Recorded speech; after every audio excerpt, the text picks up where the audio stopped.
Hi, and welcome to a lecture on APUSH Period 1. This lecture will examine the first part of Key Concept 1.2 Part 2, which is the effect of contact in the Americas, which was one of devastating and terrible change. So, in previous lecture, we looked at the effect of the new foods and the gold and silver on Europe.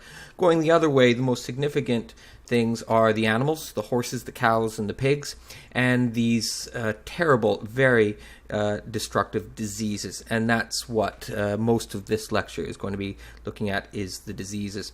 So they're highlighted in Part A of this key concept, which is what we're going to be looking at here.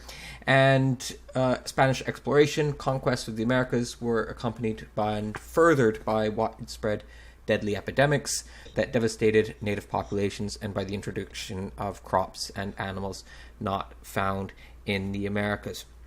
And here's the simple equation.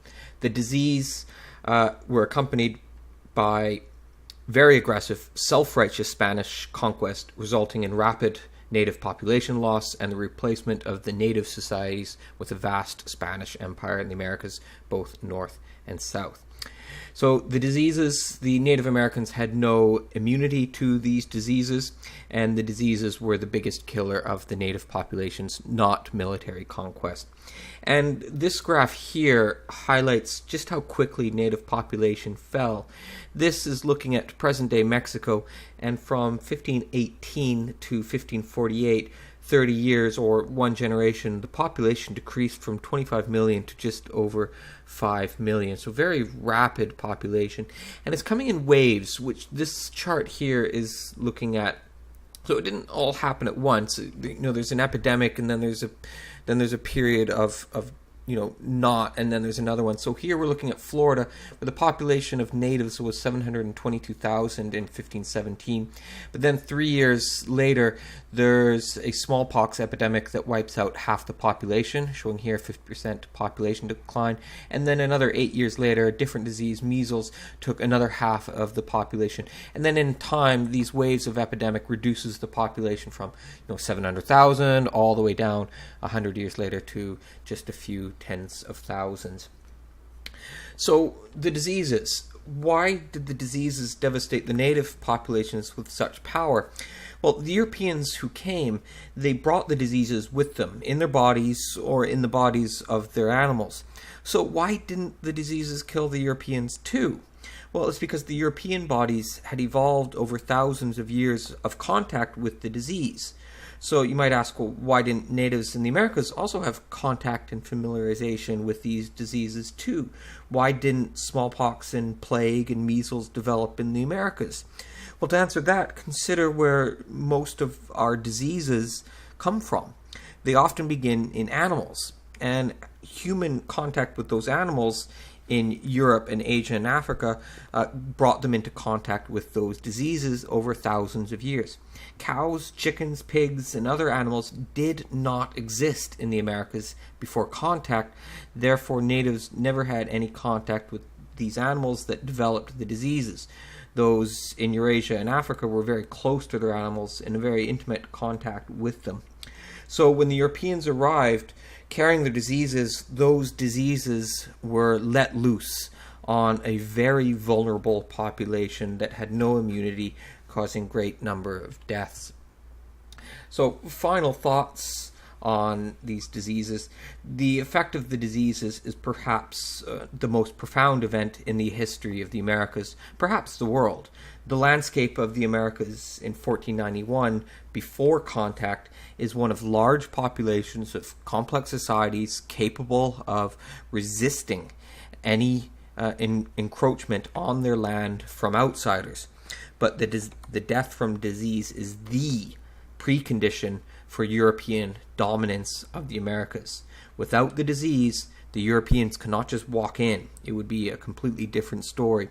And it's really just an accident of geography. It's not of any human action.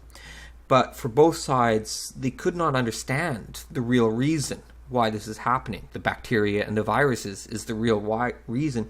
So they're looking for alternative explanations.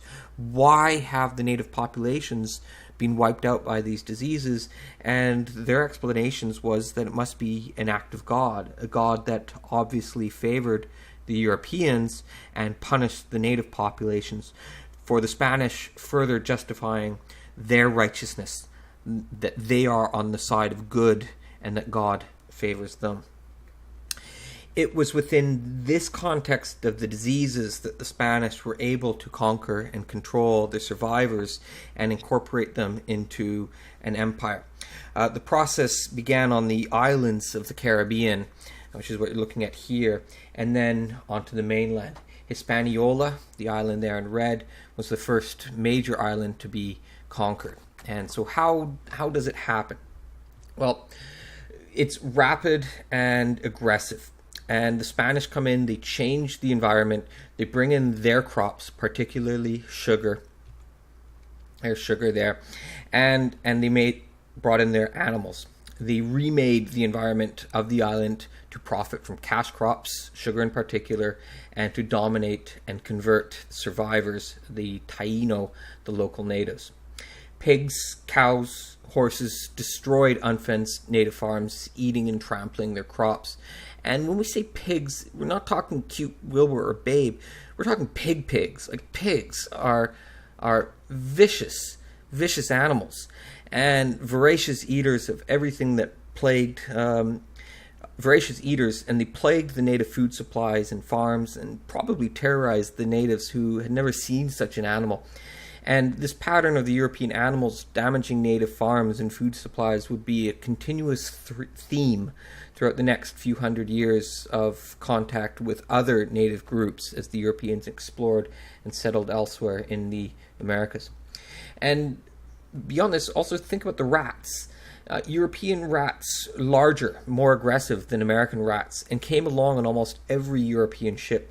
Once on land, they rapidly reproduce and also wreaked havoc and damage on native food supplies, gardens, and crops.